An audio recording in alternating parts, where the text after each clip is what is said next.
Salam kekasih Tuhan, bertemu kembali pada pembacaan firman. Tetap semangat dan bersuka cita. Semoga Bapak Ibu sehat selalu dalam lindungan Tuhan. Sebelum membaca firman, kita berdoa terlebih dahulu. Tuhan Yesus yang bertata dalam kerajaan surga, kami datang sujud bersimpu di bawah kaki-Mu. Kami datang menyembah Engkau, Juru Selamat pribadiku. Tiada Allah lain yang kami sembah selain Yesus Tuhan. Bapa, terangi hati dan pikiran kami saat membaca firman-Mu. Kami mulai pembacaan firman ini hanya di dalam nama Tuhan Yesus yang maha ajaib. Haleluya. Amin.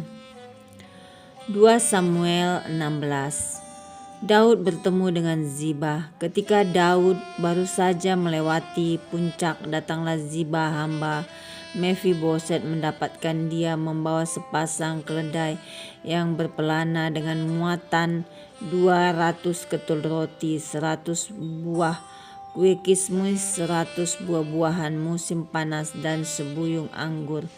Lalu bertanyalah raja kepada Ziba, "Apakah maksudmu dengan semuanya ini?" Jawab Ziba, "Keledai-keledai ini bagi keluarga raja untuk ditunggangi. Roti dan buah-buahan ini bagi orang-orangmu untuk dimakan, dan anggur ini untuk diminum di padang gurun oleh orang-orang yang sudah lelah." Kemudian bertanyalah raja, "Di manakah anak tuanmu?" Jawab Ziba kepada raja, "Ia ada di Yerusalem, sebab katanya, pada hari ini kaum Israel akan mengembalikan kepadaku kerajaan ayahku." Lalu berkatalah raja kepada Ziba, "Kalau begini kepunyaanmu lah segala kepunyaan Mephiboset." Kata Ziba, Aku tunduk, biarlah kiranya aku tetap mendapat kasih di matamu, ya tuanku raja." Simei mengutuki Daud.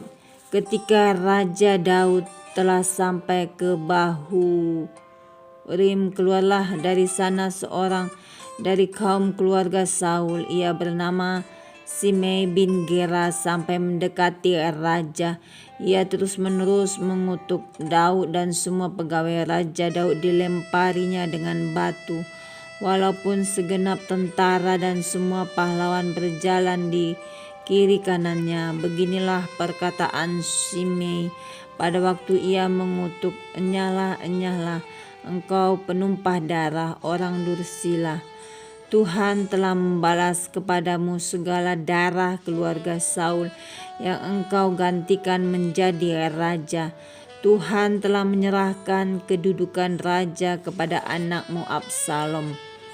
Sesungguhnya engkau sekarang dirundung malang, karena engkau seorang penumpah darah."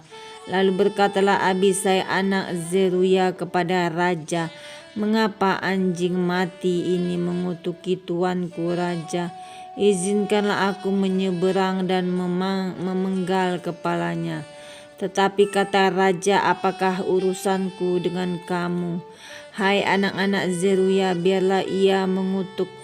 Sebab apabila Tuhan berfirman kepadanya, 'Kutukilah Daud,' apakah yang akan bertanya, 'Mengapa engkau berbuat demikian?'" Pula kata Daud kepada Abisai dan kepada semua pegawainya, "Sedangkan anak kandungku ingin mencabut nyawaku, terlebih lagi sekarang orang Benyamin ini, biarkanlah dia dan biarlah ia mengutuk. Sebab Tuhan yang telah berfirman kepadanya demikian. Mungkin Tuhan akan memperhatikan kesengsaraanku ini, dan Tuhan membalas baik kepadaku sebagai ganti kutuk orang itu pada hari ini."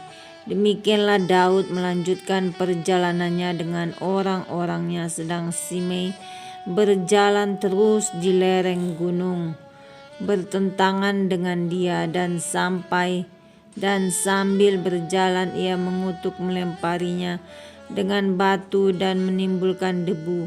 Dengan lelah sampailah raja dan seluruh rakyat yang ada bersama-sama dengan dia ke Yordan. Lalu mereka beristirahat di sana.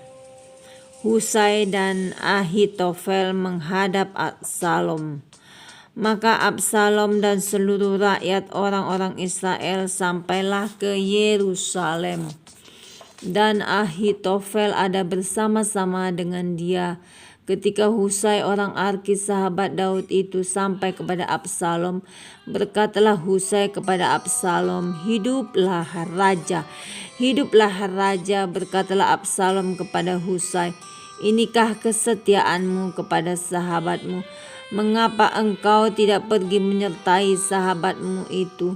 Lalu berkatalah Husai kepada Absalom, "Tidak, tetapi dia yang dipilih oleh Tuhan dan oleh rakyat ini dan oleh setiap orang Israel, dialah yang memiliki aku, dan bersama-sama dengan dialah aku akan tinggal. Lagi pula kepada siapakah aku memperhambakan diri? Bukankah kepada anaknya, sebagaimana aku memperhambakan diri kepada ayahnya? Demikianlah aku memperhambakan diri kepadamu." Kemudian berkatalah Absalom kepada Ahitofel, "Berilah nasihat, apakah yang harus kita perbuat?" Lalu jawab Ahitofel kepada Absalom, "Hampirlah gundik-gundik ayahmu yang ditinggalkannya untuk menunggui istana. Apabila seluruh Israel mendengar bahwa engkau telah membuat dirimu dibenci oleh ayahmu, maka segala orang yang menyertai engkau akan dikuatkan hatinya." Maka dibentangkannya kemah bagi Absalom di atas soto. Lalu Absalom menghampiri gundik-gundik ayahnya di depan mata seluruh Israel. Pada waktu itu nasihat yang diberikan Ahitofel adalah sama dengan petunjuk yang dimintakan daripada Allah. Demikianlah dinilai setiap nasihat Ahitofel, baik oleh Daud maupun oleh Absalom. Amin. Terima kasih Tuhan Yesus yang Maha Baik. Kami sudah memperdengarkan dan mendengarkan firman hari ini. Berkati para pendengar channel YouTube ini.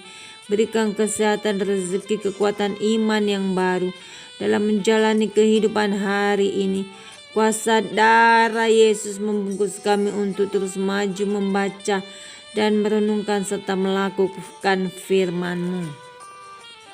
Terpujilah Engkau Tuhan, El Shaddai, Immanuel, haleluya, amin.